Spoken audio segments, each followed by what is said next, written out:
People should not be afraid of their governments. Governments should be afraid of their people. So every generation believes that it will recognize tyranny if it arrives, but most never notice when it quietly becomes the norm. This is not because people are foolish, and it's not because they are evil, but it is because authoritarian systems rarely begin with monsters, they often begin with relief. The idea that something that is unbearable will change. This is relief from fear or uncertainty or chaos. And that relief usually arrives through something that feels necessary. A crisis, perhaps. If you're looking for the guilty, you need only look into a mirror. I know why you did it. I know you were afraid. V for Vendetta understands something uncomfortable. The film is not really asking how tyrants rise. It is asking how ordinary people adapt to tyranny. Because compliance rarely feels like surrender, and it often feels like survival.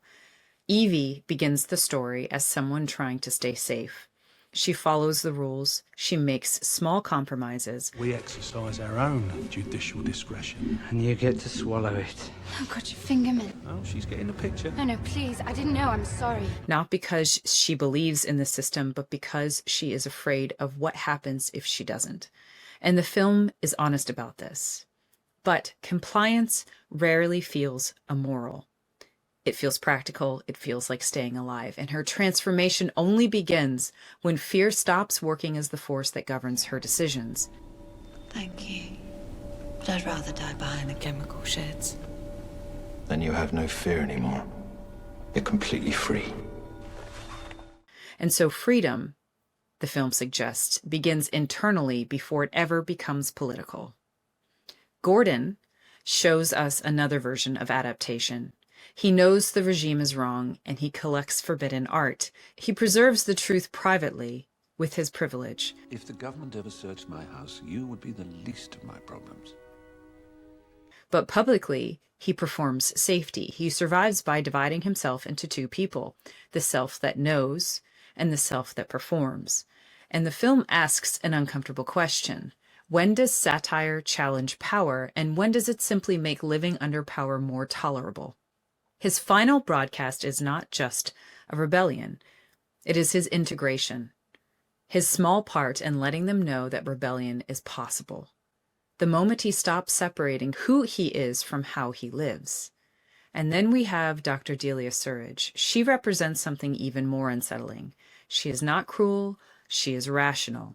She believes that she is serving stability, science, progress. Her participation in atrocity comes not from hatred, but from scientific pursuit. But V makes it clear that intent does not erase participation. You've come to kill me. Yes. Thank God.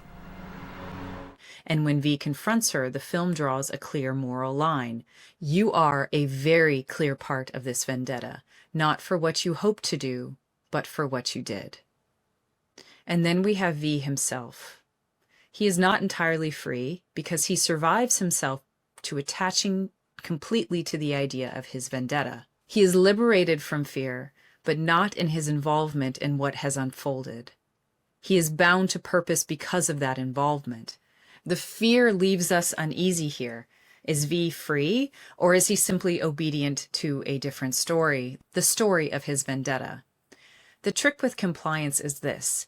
You may not have stopped it, but you are the only one who can continue it, and V takes that responsibility seriously. Fear got the best of you, and in your panic you turned to the now High Chancellor Adam Sutler. And then the film changes. It stops being about systems and it becomes about something smaller, something private. Valerie's letter, her last inch. I know there's no way I can convince you this is not one of their tricks, but I don't care. I am me. My name is Valerie. I don't think I'll live much longer, and I wanted to tell someone about my life. Freedom does not begin with rebellion. It begins when fear stops making decisions for you.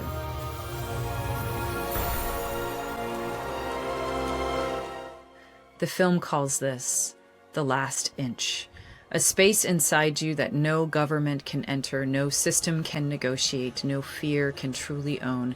And the film does something remarkable here. It stops explaining anything because this is not an idea, it is an experience.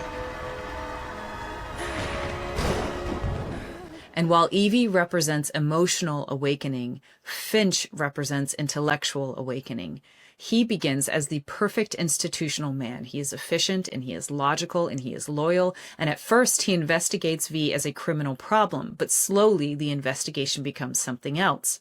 A reconstruction of reality that nobody knows. And then comes a turning point.